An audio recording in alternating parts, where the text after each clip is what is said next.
안녕하세요. 대비조 조선부터 방산 또 에너지 관련된 업종을 담당하는 멘토 황대근입니다. 오늘은 흥구석유 함께 살펴보도록 하겠습니다. 현재 영상을 찍는 시점이 오전 8시 25분입니다. 그래서 아직 장이 시작되기 전인 상태이다. 자, 이렇게 설명을 드릴 수 있는데 제가 보통은 장이 열리고 나서 영상을 찍는 경우가 되게 많습니다. 하지만 우리가 좀 주의해야 되는 이 대비 사항이 필요할 때 장 시작 전에 이 가끔 가다가 영상을 올려드린다는 점 참고로 말씀을 드립니다.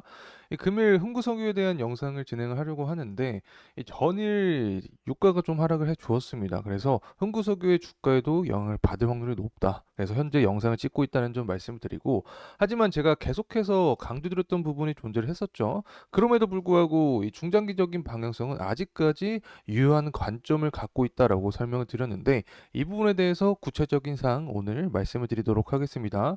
그리고 또 정치와 전쟁, 또 유가가 모두 얽혀 있는 순간인데 이 관련된 디테일한 부분 금일 모조리 말씀드릴 예정에 있으니까 구독과 좋아요 꼭 한 번씩만 부탁드리고 금일 영상 끝까지 시청해 주시면 감사하겠습니다.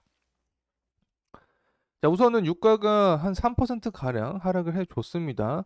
그에 대한 이유로는 뭐 다양한 이유를 들 수 있겠지만 핵심이 되는 요인은 이제 중동 리스크가 완화되었다라는 이야기입니다. 그렇다면 이 중동 리스크가 왜 완화가 되었을까? 자, 이 부분을 살펴봐야 되는데 우리가 예상했던 대로 움직이고 있는 상황입니다. 현재 EU의 정상들이 이란을 제재하겠다라는 내용이 나와 주었고, 뭐 사실 이란만 제재하는 게 아닙니다. 자, 이스라엘도 마찬가지로 이 재차 반격하겠다라는 이런 입장에 대해서 이 제재하겠다라는 이야기가 계속해서 나와주면서 이 전반적으로 중동 리스크가 조금 완화되는 모습을 보여주었다. 자, 이렇게 말씀을 드릴 수 있고, 당연히 이러한 영향은 유가에 영향을 줄 수밖에 없게 되는 거죠. 그래서 단기적으로 유가가 하락을 했다라고 볼 수 있습니다.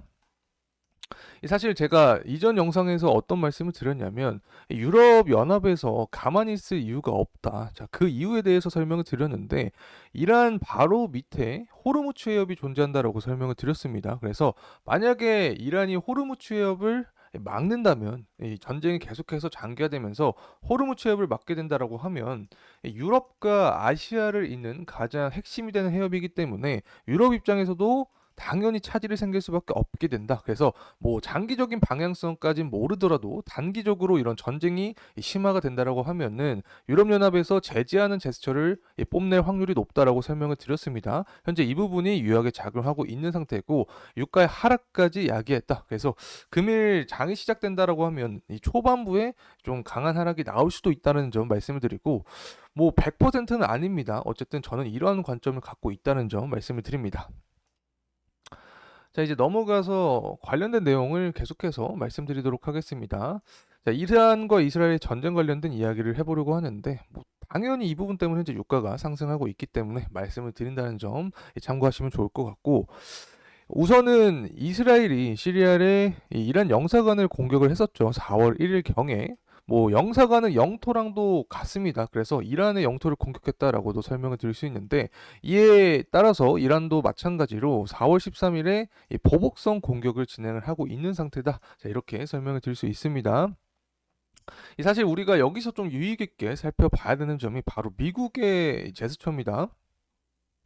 현재 미국의 제스처를 보게 되면 이스라엘을 도와주는 게 좀 명백하게 보이는 상황이죠. 이란을 경제 제재하겠다라는 이야기가 나오는데 그 중에서도 대표적인 건 뭐 석유겠죠. 이 석유 수출을 제재하겠다라는 이야기가 나와주면서 이 사실 이란이 하마스에 무기 납품을 하면서 전쟁을 도와준 이력이 있죠. 그렇기 때문에 100% 피해자라고는 할 수는 없습니다. 하지만 일단 영사관을 먼저 공격한 게 이스라엘이었죠. 그래서 이란한테만 경제 제재를 하는 것은 문제가 있다라고 봅니다. 앞서서 확인했듯이 EU 연합처럼 이란과 이스라엘을 모두 제재하는 게 타당성에 맞는 거지, 뭐 이란만 제재한다는 것은 공평성에 좀 어긋나지 않을까 생각을 하고 있습니다.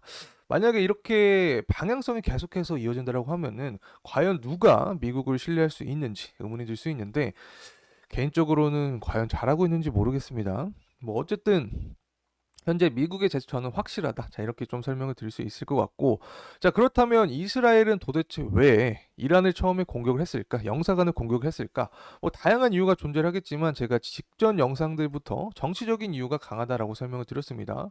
뭐 이스라엘은 친미국이긴 합니다. 하지만 그중에서도 구체적으로 이야기를 한다면 이스라엘의 이 네타냐후 정권 자체가 트럼프를 지지를 합니다. 그래서 이 바이든과 트럼프의 지지율 싸움에서 압박할 확률이 높다라고 설명을 드렸죠. 그리고 이 내외적으로 봤을 때도 이스라엘 정권이 네타냐후 정권인데 현재 선거에서 이기질 못할 확률이 굉장히 높다. 그래서 제가 항상 말씀드렸던 부분이 존재했는데 이 지지율을 높이기 위해서는 다양한 방법이 존재하겠지만 갈등이 되는 국가를 자극하거나 이 전쟁을 야기할 확률이 높다라고 설명을 드렸습니다. 그래서 이 전반적으로 정치적인 측면이 엮여 있는 상황이다라는 점 다시 한번 강조드립니다.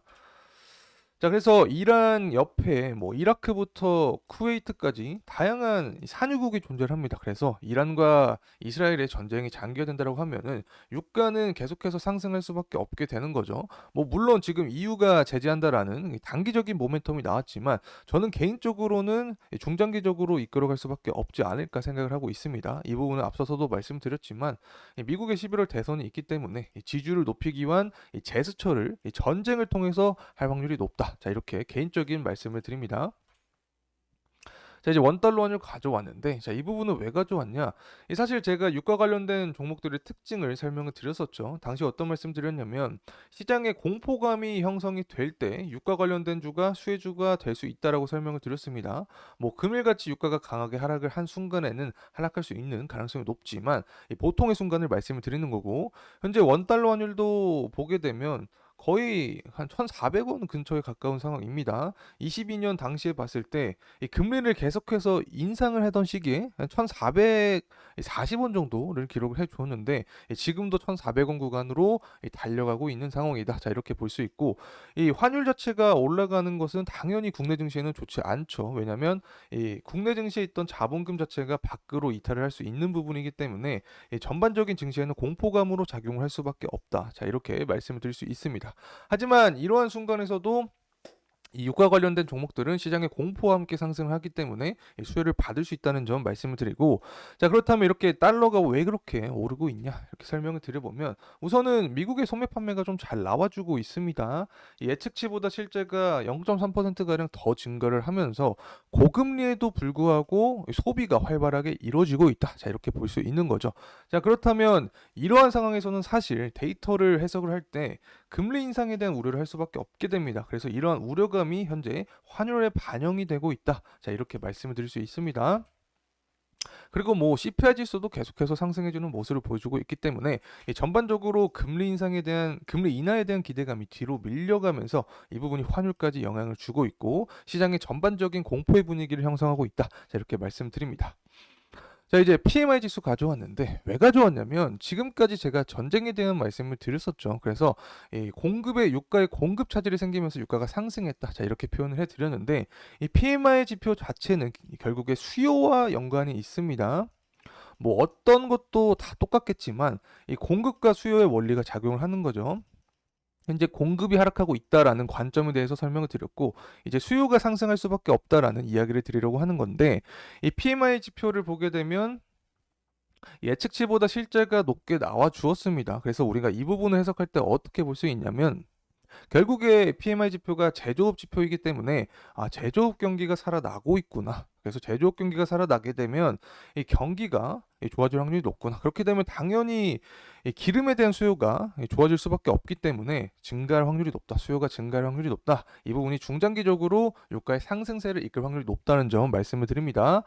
그리고 또 중국의 상황도 봐야겠죠. 중국이 원자재 최대 수요국, 최대 공급국이기 때문에 무조건 중국을 살펴봐야 된다. 자, 이렇게 표현을 하고 있는데 예측치보다 실제가 높게 나와주었습니다. 마찬가지로 50.8을 기록을 해줬는데 특히 제가 50이라는 숫자를 좀 기존점으로 잡아드렸었죠. 50을 넘게 되면 이 경기 확장 국면에 들어갈 확률이 높다라고 설명을 드렸습니다. 그래서 마찬가지로 이 제조업 경제 지표가 살아나면서 기름에 대한 수요가 전반적으로 증가하면서 공급은 감소하고 수요는 중장기적으로 성장하면서 유가가 상방에 대한 모멘텀이 계속해서 증가하고 있다는 점 다시 한번 말씀드립니다.